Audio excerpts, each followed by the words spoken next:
Kyle Larson is considered to be one of the best drivers currently in LNBC. He had major success in his first 2 seasons, and that was just absolutely unmatched compared to his competitors at the time, which were all very great and talented veterans. But after a late race wreck in season 11, his career was kind of left questioned. Let's get into it. So prior to Larson actually driving the 42, that car did have some major success, but no championships.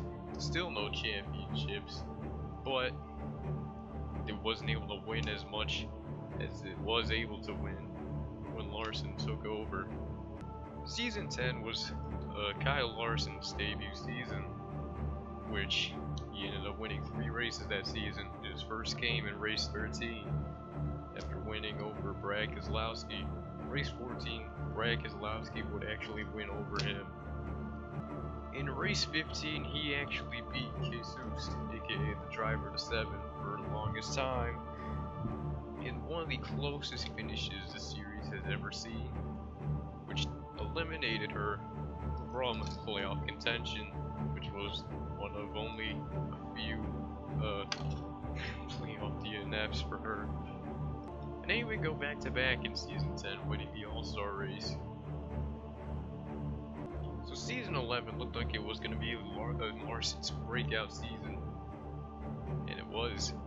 His first win of the season came in race 11 after he bumped Elliott Sadler out of the way in order to get his first victory of the season. Race 13 saw him win the All-Star race over a few other drivers that were expected to win it. And then on the short track, he won after almost getting flipped by the 01. Currently he was 2 in a row.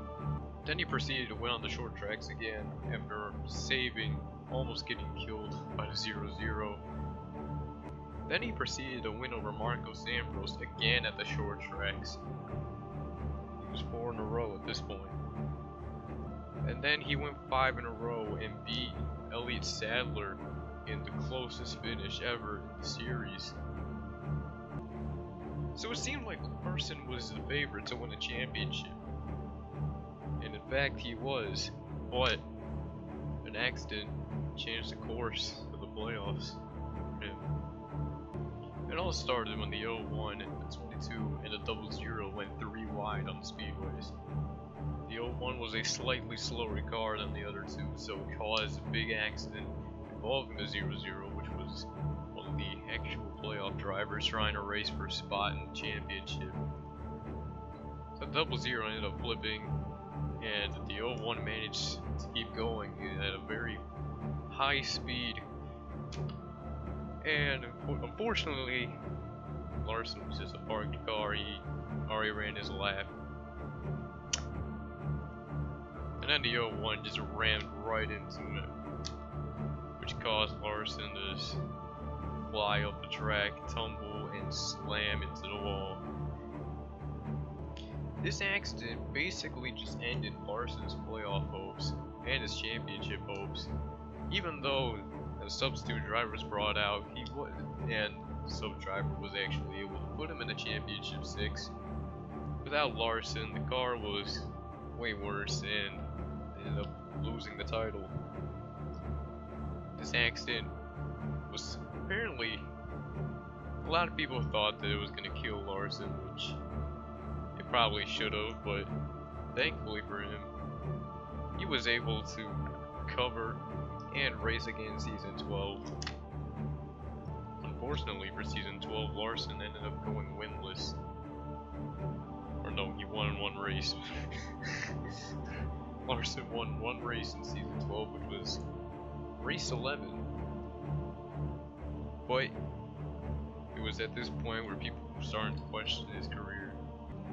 Season 13 came along, and this was the introduce of the wet short tracks, which causes the cars to go faster, slide a lot.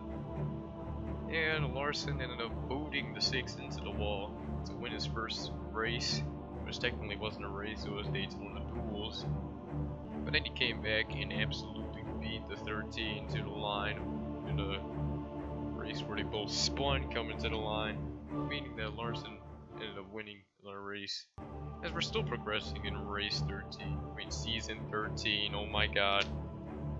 So as we're still progressing in season 13, Larson ended up beating the 9 to the line for race 7, meaning that currently in the season Larson has 2 wins and a Daytona Duel win, which I'm thinking that we have Larson back. I'm thinking that he's coming back. We're gonna have the original Kyle Larson, or as they say, Kyle Jaws Larson. His nickname is Jaws, because he really does like to talk a lot of trash in the server, but he does manage to perform about as well as he trash talk. So anyways, as we progress through season 13, we'll be able to see if Larson will actually manage to return to his season 11 form. Thanks for watching.